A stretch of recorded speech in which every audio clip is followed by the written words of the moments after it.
The moment Evelyn Carter said those words, something inside Daniel Whitmore didn't break. It went completely still. Not angry, not shocked, just still. She stood across the marble kitchen island in their Scottsdale home, one hand resting lightly on her stomach, as if the gesture alone could make the situation softer. But her eyes didn't carry softness. They carried certainty. "I thought it was the right thing to do," she added, her voice calm in a way that almost felt rehearsed. Daniel didn't respond immediately. He simply nodded once, slow and controlled, like a man acknowledging a business proposal he hadn't yet decided to accept or reject. Because in that moment, he wasn't hearing a confession. He was hearing a decision that had already been made without him. And that realization settled deeper than the words themselves. This wasn't about the pregnancy. This was about position, about priority. And suddenly, Daniel wasn't sure where he stood anymore. Their home had always been a place of precision. Clean lines, controlled environments, everything chosen, curated, intentional. Just like their marriage. They met 5 years earlier at a private fundraising gala in Paradise Valley. Evelyn Carter had that presence people couldn't quite define, but always noticed. Composed, measured, unapologetically aware of her value. Daniel Whitmore was the kind of man who didn't chase attention because it naturally gravitated toward him. A senior partner at a respected investment firm, his life revolved around structure, decisions, and outcomes. Their connection wasn't explosive. It was strategic, and that was exactly why it worked. They understood each other without needing excess emotion. Or at least, Daniel thought they did. But there had always been one name that quietly existed between them. Adrian Holloway. Evelyn's past wasn't hidden. She had been transparent about it from the beginning. Adrian wasn't just an ex. He was the kind of person who left a psychological imprint. High-risk entrepreneur. Unpredictable.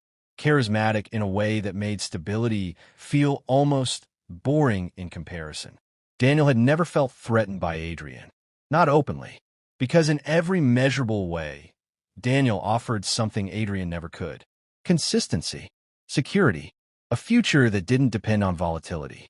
And Evelyn had chosen that. She chose him. But now, standing in that kitchen, Daniel realized something he hadn't allowed himself to consider before. Maybe she hadn't fully let go of what she left behind. "I didn't think it would matter this much to you," Evelyn said, watching him carefully. Daniel let out a quiet breath. "It's not that you told him," he replied, his tone even. "It's that you felt he needed to hear it before I did." That was the line, the one she couldn't step around. For the first time, Evelyn hesitated. Not because she didn't have an answer, but because she understood the weight of the question. "I just thought," she began, then stopped. Because there wasn't a version of that sentence that made it better. And Daniel knew it. The silence between them wasn't loud. It was precise, heavy in a way that didn't require raised voices. That night, they didn't argue. They moved around each other like two people sharing a space, not a life. Dinner happened without conversation. The television played something neither of them watched. And when they went to bed, there was a distance that no amount of physical proximity could close. Daniel lay awake long after Evelyn fell asleep. Not because he was trying to process what happened, but because for the first time in years, he didn't have control over the outcome. And that was unfamiliar territory. The next morning, he left early. Earlier than usual. Earlier than necessary. Because he needed space to think without the constant reminder of what had been said. At the office, everything felt predictable again. Numbers behaved the way they were supposed to. People responded to logic. There were rules. Order. But even there, his mind kept circling back. Not to the pregnancy. To the choice Evelyn made. And what it revealed. Around noon, his phone lit up. Evelyn. He let it ring once. Twice. Then answered. "Daniel," she said, her voice softer now. Less certain. "We need to talk." He leaned back in his chair, staring out at the skyline. "We already did," he replied. "No," she said quickly. "We didn't." There was something different in her tone this time. Not defensive. Not composed. Unsettled. And that caught his attention. "Come home tonight," she added. "Please." Daniel didn't respond right away. Because part of him already knew whatever conversation was coming next wasn't going to fix anything. It was going to clarify everything. And clarity doesn't always bring comfort. Before we go further, tell me this.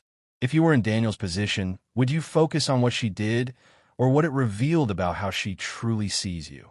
Because that difference matters more than most people realize. That evening, when Daniel walked through the door, Evelyn was already waiting. Not in the kitchen this time. In the living room, sitting upright, hands clasped together, like someone preparing for a conversation they couldn't postpone any longer. "I spoke to Adrian again," she said before he could even set his keys down. Daniel paused. "Of course she did."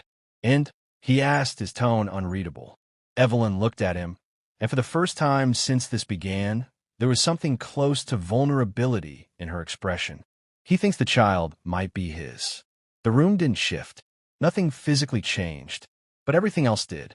Daniel didn't react immediately, because reactions are emotional, and Daniel had already moved past that. Instead, he stepped forward slowly, placing his keys on the table with deliberate care. "How far along are you?" he asked. 7 weeks, she replied. Daniel nodded once, then did the math, quietly, accurately, and when he looked back at her, there was no anger in his eyes, just clarity. "Then there's a possibility," he said.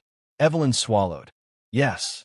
And just like that, the foundation of their marriage wasn't cracked. It was redefined, not by betrayal alone, but by uncertainty. The kind that doesn't shout, the kind that lingers. In the days that followed, everything became procedural.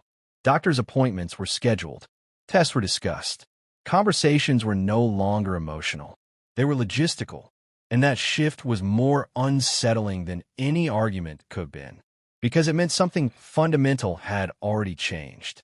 Daniel wasn't reacting anymore. He was assessing.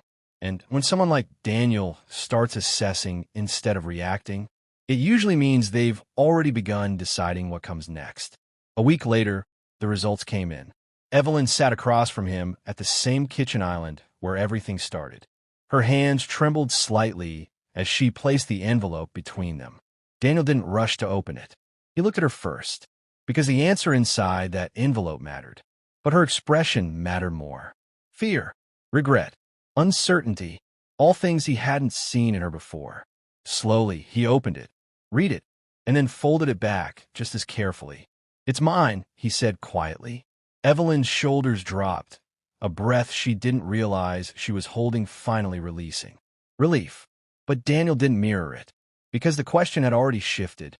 Paternity was resolved, but something else wasn't. "I'm glad," he added, and he meant it, but not in the way she hoped, because being the father didn't erase what had already been revealed. It didn't undo the fact that, in the most important moment, she had looked somewhere else first. "I want to fix this," Evelyn said, her voice fragile now. Daniel looked at her for a long moment, not with anger, not with resentment, with understanding, which somehow felt heavier than both. "This isn't something you fix," he replied. "It's something you live with." And in that moment, Evelyn realized something she hadn't fully understood before. This wasn't about forgiveness. It was about perception. And once someone sees you differently, there's no going back to who you were before. Before we continue, I want your honest opinion. Do you think Evelyn crossed a line that can't be undone? Or is this something a marriage should survive if both people are willing?